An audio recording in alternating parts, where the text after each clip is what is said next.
ഓം ശ്രീനാരായണ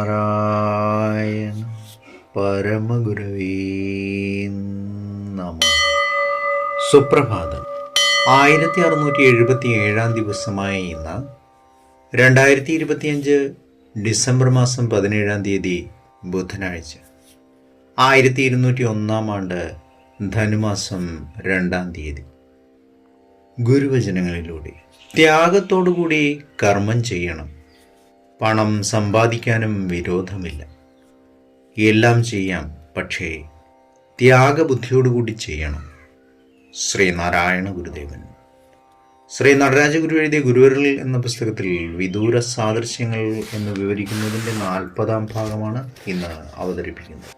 ഉദാഹരണത്തിന്, ഈ പറഞ്ഞ കച്ചവട ബന്ധത്തെ മനസ്സിൽ കണ്ടുകൊണ്ട് ബൈബിളിൽ പറയുന്ന പ്രാചീന ലോകത്തെ പ്രാചീന ഭാരതവുമായി ഒന്ന് ബന്ധപ്പെടുത്തി നോക്കാം.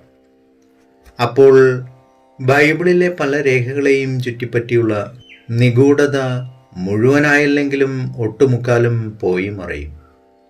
പ്രാചീന യഹൂദ ലോകം ബാഹ്യമായ തെളിവുകളൊന്നും അവശേഷിപ്പിക്കാതെ നശിച്ചു കഴിഞ്ഞെന്നും, അതേസമയം പൗരസ്ത്യ ലോകം താരതമ്യേന വളരെ കുറച്ച് മാറ്റങ്ങൾക്ക് മാത്രമേ വിധേയമായിട്ടുള്ളൂവെന്നും ഉള്ള വസ്തുത വിസ്മരിക്കാൻ പാടില്ല.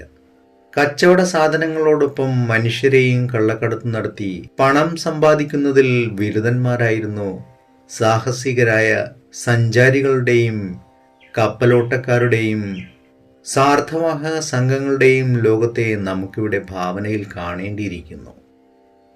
ഏവർക്കും നന്മ നിറഞ്ഞൊരു സുദിനമായിരിക്കട്ടെ എന്ന് ആശംസിച്ചുകൊണ്ട് നിർത്തുന്നു. നന്ദി, നമസ്കാരം. ഗുരുധർമ്മം ജയിക്കട്ടെ. ശബ്ദം നൽകിയത് സുജീഷ് മഹേഷ്.